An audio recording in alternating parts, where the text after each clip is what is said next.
생각보다 늦어지는 이유는 뭐라고 생각하세요?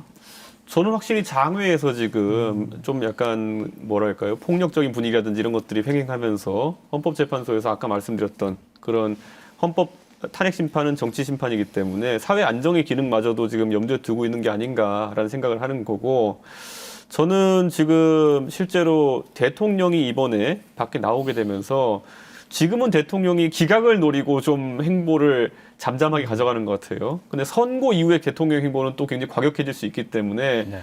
헌법재판소 입장에서는 완벽 무결한 판결문을 내놔야 된다는 부담감이 더 커졌을 것이다. 그리고 탄핵이란 결과보다도 그것이 만장일치냐, 네. 아니면 혹자가 얘기하는 것처럼 뭐 7대1이냐, 이런 거에 따라서 또 국론 분열이 달라질 수 있기 때문에 최대한 만장일치를 만들어내는 과정이 있을 것이다라고 좀 추론해 봅니다. 기각 가능성에 대해서는 좀 어떻게 생각하세요? 대통령실의 분위기는 대통령께서 구속 취소되고 나서 국정의 운영의 중심은 대통령 비서실이 해야 된다라고 얘기를 하셨고, 현재 분위기를 파악을 해보니까 업무가 정상화되고 있다, 보고서도 만들고 있다, 이런 식의 좀 얘기가 흘러나오고 있거든요. 저는 뭐 저희가 탄핵이라는 것이 그렇게 자주 겪는 일이 아니다 보니까 박근혜 대통령 탄핵되실 때 그 분위기를 잊어서 저희가 이런 얘기하는 건데, 그때는 오히려 더 희망적인 분위기가 팽배했습니다. 그래서 보도에 보면은 박근혜 대통령이 해외 순방 계획까지 잡으셨다 뭐 이런 거 나오잖아요. 근데 저는 지금 윤석열 대통령에게 적용되는 혐의라는 것은 그 당시 저도 솔직히 탄핵을 놓고 과연 이런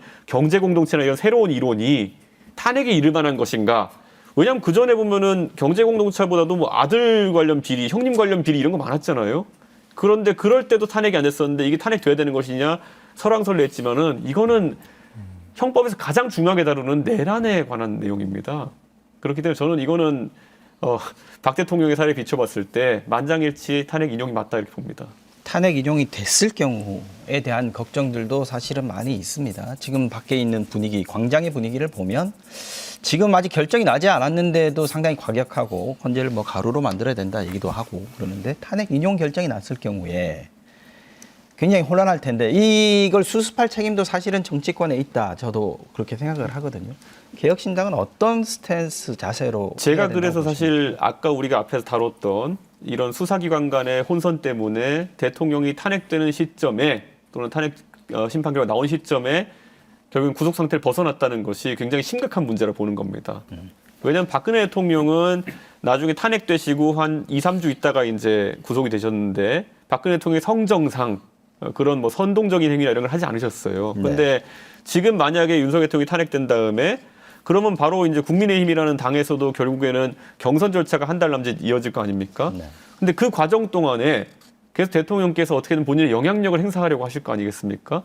그러면은 본인의 권력을 상실한 것 이후에 다음 권력을 뽑는 기간 중에도 상당한 혼란을 야기하시는 겁니다. 저는 이건 대한민국의 미래를 위해서 결코 바람직하지 않다.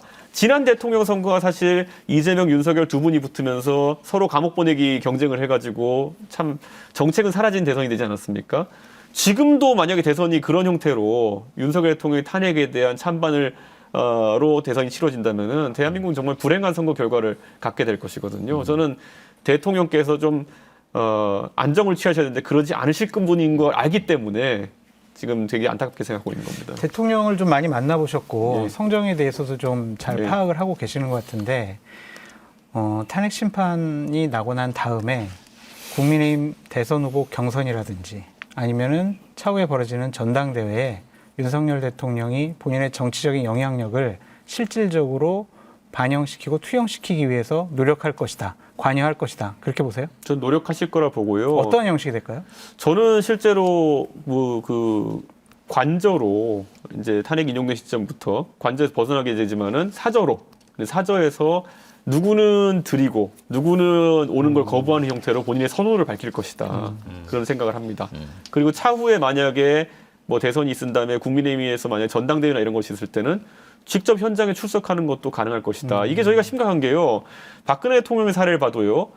지금 이제 동일 혐의로 윤석열 대통령을 구속하는 건 불가능해졌습니다. 그렇기 때문에 1심 재판이라는 건 특히 이런 내란 재판이나 이런 것들 같은 경우에는 길게는 1심이 2, 3년 갈 수도 있습니다.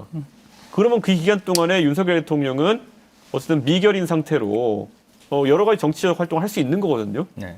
피선거권은 물론 이제 대통령에서 물러나면서 5년간인가 제약되지만은 정치 활동하는 데는 큰 문제가 없을 구속 상태는 겁니다. 아니니까요. 예, 그래서 저는 이거는 그래서 아까 다시 들어가면 아까 그 수사기관 간의 갈등이 정말 대한민국의 큰 혼란을 야기한 겁니다. 그래서 제가 두 분 빨리 사퇴하라고 제가 종용하는 겁니다.